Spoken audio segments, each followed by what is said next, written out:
안녕하세요. 공부하는 회계사 조병관입니다. 이번 영상에서는 일반 기업 회계 기준에서의 DB형 감사 절차에 대해서 설명드릴게요.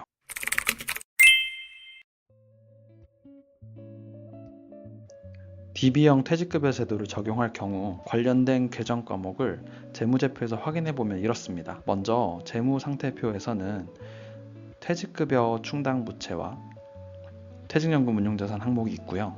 퇴직연금 운용자산이 퇴직급여 충당 부채를 초과할 경우에는 이렇게 투자자산 항목에 퇴직연금 운용자산이 추가적으로 표기되기도 합니다.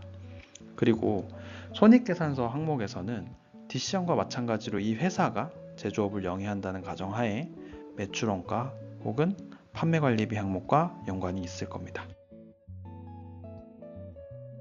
퇴직급여 충당부채가 재무제표에 미치는 영향을 살펴보았으니 감사 절차에 대해서 하나씩 차근차근 알아볼게요.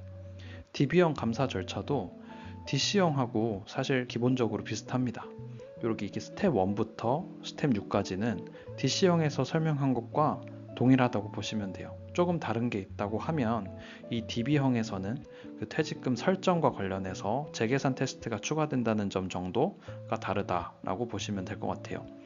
여기 스텝 7에는 사회적립자산 혹은 퇴직연금 운용자산 테스트가 추가되어 있는데 DC형 같은 경우에는 사회적립 의무가 없기 때문에 해당 사항 없었지만 DB형 같은 경우에는 사회적립 자산 혹은 퇴직연금 운용자산에 대한 실제성에 대해서 테스트를 하기 때문에 추가되었다라고 보시면 되고요. 이 스텝 8 같은 경우에는 일반 기업 회계 기준은 해당 사항이 없고요. IFRS를 도입하는 경우에 계리평가 보고서를 받기 때문에 그 계리평가 보고서를 작성한 외부 전문가에 대해서도 우리가 확인서를 발송해서 그들의 독립성과 전문성에 대해서 확인을 하는 절차가 추가되고요.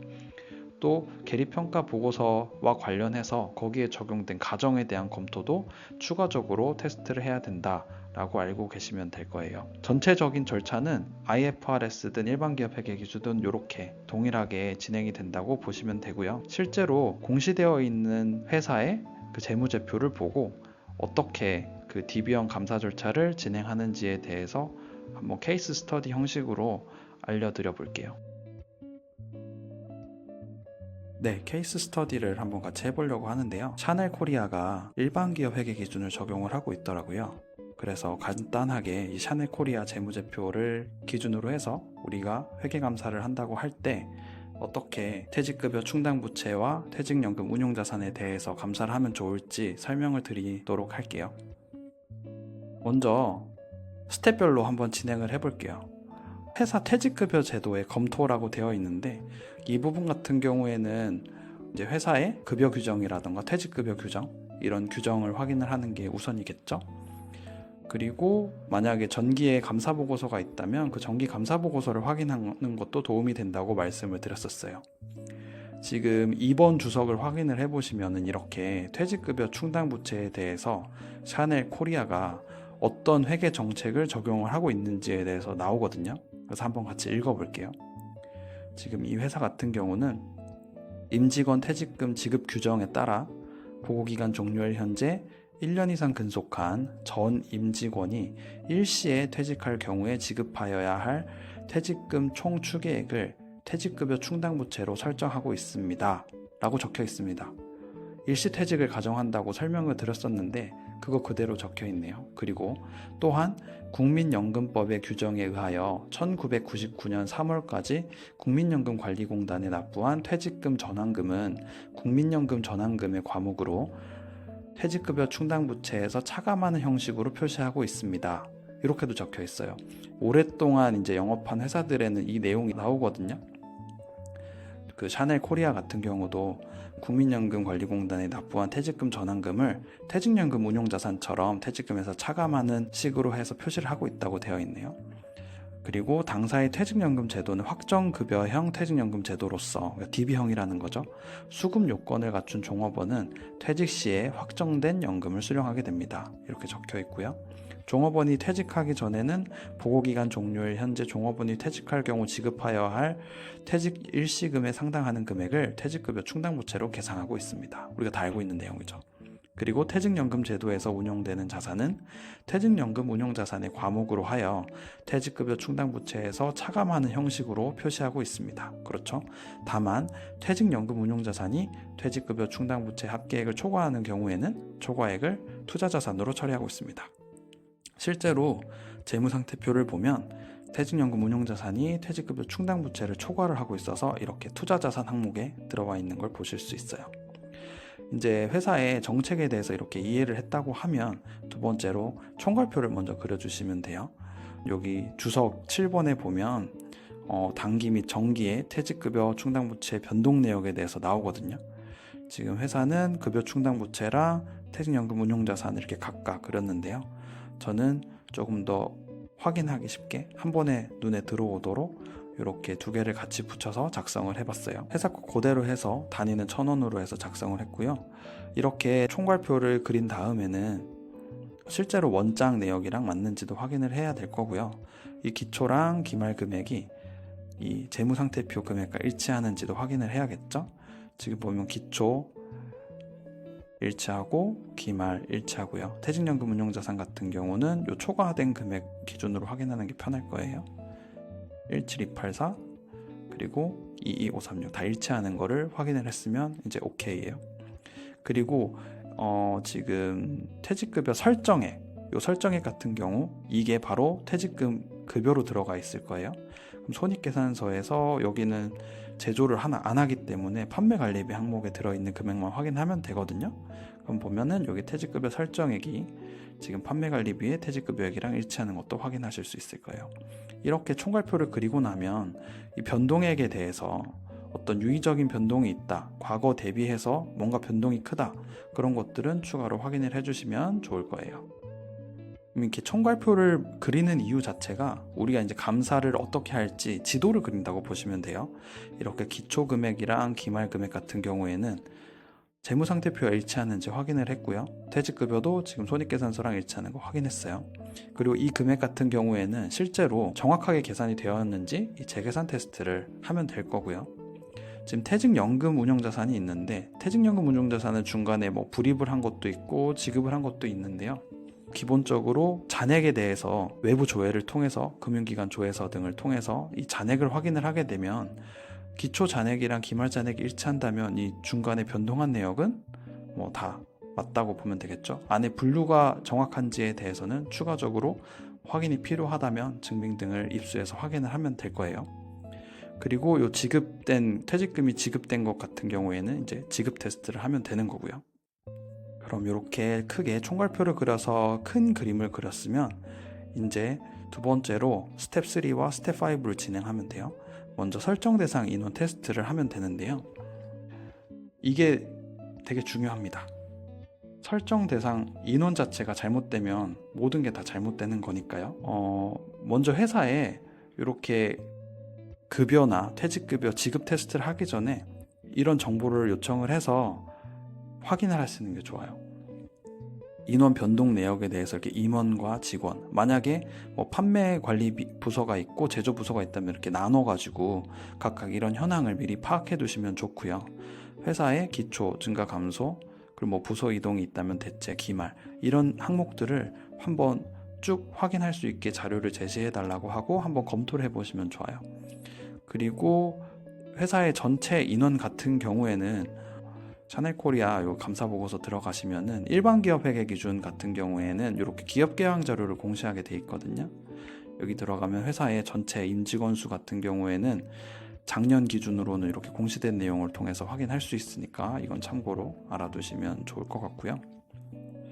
이렇게 인원 현황을 확인했으면 이제 이 퇴사한 인원들이 있을 거고요. 이 퇴사한 인원에 대해서 실제로 퇴직금이 얼마가 지급됐는지는 계정별 원장이나 분계장을 통해서 확인을 할 수 있을 거고, 그 금액이 실제 여기 지급된 금액하고 일치하는지 확인을 해 보시면 되고요.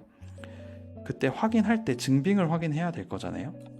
그 증빙 확인할 때는 전체를 다 할 필요는 없고 샘플링을 하시면 되고요. 전체 퇴사한 인원을 리스트를 우리가 쭉 모집단으로 확보를 해서 그 중에서 일부를 샘플링해서 확인을 하면 되고, 그때 증빙은 뭐 퇴직소득 관련된 신고서라던가 원천징수 상황 신고서라던가 뭐 이체 증빙 만약에 대량이체라서 금액의 확인이 어렵다라고 하면 이 세부 내역 달라고 해서 확인을 한다던가, 아니면 각 개인별로 이 원천징수 상황 신고서를 통해서 확인을 하시면 될 것 같아요.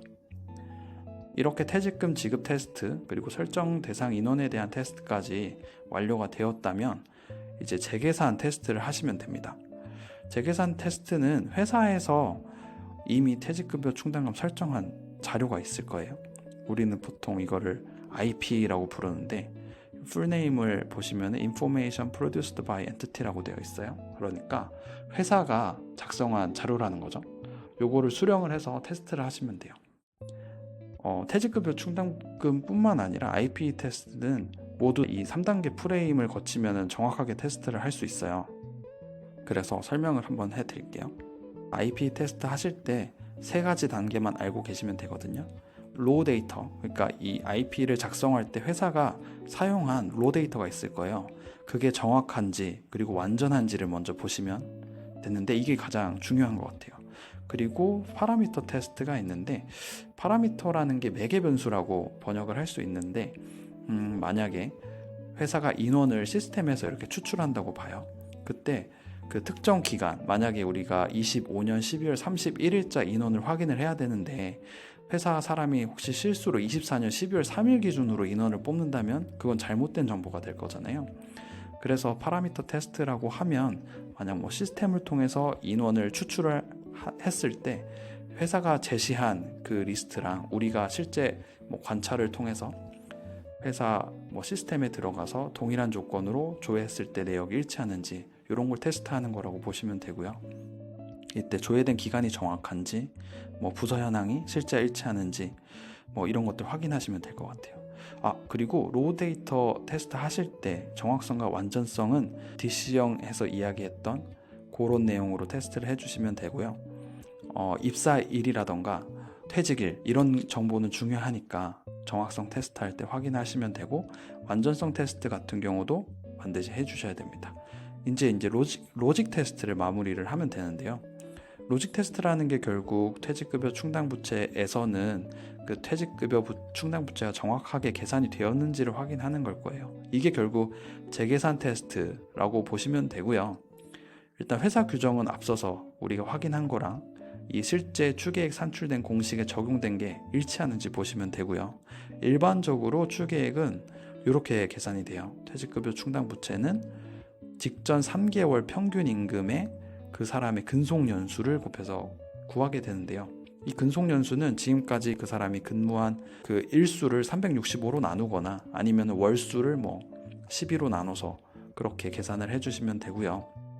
이때 유의하실 사항으로는 이 평균 임금이 12월 말 기준이라고 하면 10월, 11월, 12월 급여 대장상에 총 지급된 금액을 평균 내서 보시면 되는데, 이때 비정기적으로 지급하는 상여금 등이 있을 수 있거든요. 이런 것들은 이 월수로 안분해서 적용을 해주셔야 돼요. 예를 들어서 12월에 100만 원의 상여가 비정기적으로 지급이 되었다. 그렇다고 하면 이 100만 원이 이 3개월 안에 온전히 들어가게 되면 퇴직급여 충당부채가 크게 잡히게 되겠죠. 그렇기 때문에 12월에 100만 원을 딱 받았다. 그러면 이거는 4분의 1, 그러니까 25만 원만큼만 여기 평균 임금 구할 때 적용을 해 주시는 게 맞아요. 그리고 법에서 정하는 추계액은 최소 한도예요. DC형 할 때도 말씀을 드렸던 것 같은데, 그렇기 때문에 회사 내규를 확인을 해서 이 회사 내규가 법보다 유리한지 혹은 법이랑 동일한지 확인을 해주시고 이 계산에 적용을 해주셔야 됩니다. 그리고 1년 미만 근무자들에 대해서는 보통은 설정을 하지 않아요. 그런데 내규상 1년 미만자를 설정을 해야 되는데 하지 않았다면 그건 오류니까 그런 것도 한번 확인해 주시면 될 것 같아요. 그래서 이 IP 테스트 순서에 따라서 로우 데이터의 정확성과 완전성 확인하고 파라미터를 확인하고 재계산 검증까지 해 주시면 재계산 테스트는 마무리하게 됩니다. 결국 이 재계산 테스트까지 하면 거의 큰 건 끝났다고 보시면 되고요. 만약에 제조부서가 있어서 이 퇴직급여에 대해서 제조원가랑 판매관리비랑 이렇게 분류가 좀 중요하게 나뉜다라고 하면 제조경비랑 판가빈 등으로 계정 분류가 정확하게 이루어졌는지도 확인을 해주셔야 돼요. 근데 샤넬 코리아 같은 경우는 제조가 없더라고요. 그리고 마지막으로 이제 퇴직급여 충당부채 부분은 우리가 다 검토를 완료했고요. 퇴직연금 운용자산 테스트를 해야 돼요. 퇴직연금 운용자산은 회사가 법에 의해서 외부에 적립을 하게 되어 있거든요. 그래서 이런 거 같은 경우에는 우리가 금융기관 조회서도 담당을 할 거잖아요. 신입회계사들이. 그때 금융기관 조회서를 발송을 하면 퇴직연금 운용자산 관련된 계좌들이 조회가 될 겁니다. 그래서 그 잔액을 확인을 해서 회사가 제시한 금액하고 그 금융거래 조회서에서 확인된 내역이 일치하는지 대사해 주시면 돼요. 그리고 만약에 없다고 하면 대체적인 절차로 해서 급한 대로 퇴직연금 납입증명서라던가 잔고증명서 같은 거 달라고 하면 회사에서 주실 거예요. 그래서 그런 것들 확인하시면 되고요. 보통 은행이나 보험사 등의 퇴직연금 운용자산 상품을 가입하고 있을 거예요. 그렇기 때문에 이 잔고명세 요청해서 확인하시면 되고, 나중에 이렇게 대체적으로 확인한 경우에는 조회서 확인한 다음에 꼭 일치하는지 여부 확인해 주세요. 그리고 지금 샤넬 코리아 같은 경우에는 이렇게 주석사항에 퇴직연금 운용자산의 구성 내역에 대해서도 나와 있거든요. 이런 것들도 우리가 외부 조회를 통해서 확인할 수 있으니까 이 주석사항이 일치하는지 여부도 그때 같이 확인을 해주시면 됩니다. 여기까지가 일반기업 회계 기준에서의 퇴직급여 충당금 감사 절차이고요. 다음 시간에는 IFRS 기준 퇴직급여 충당금을 감사할 때 어떻게 하면 좋은지 제가 작년에 작성했던 조서를 같이 보면서 설명을 드리고 퇴직급여와 관련된 내용은 마무리하도록 할게요. 제 영상이 도움이 되셨거나 다음 영상이 기대가 되신다면 구독과 좋아요 부탁드립니다. 시청해주셔서 감사합니다.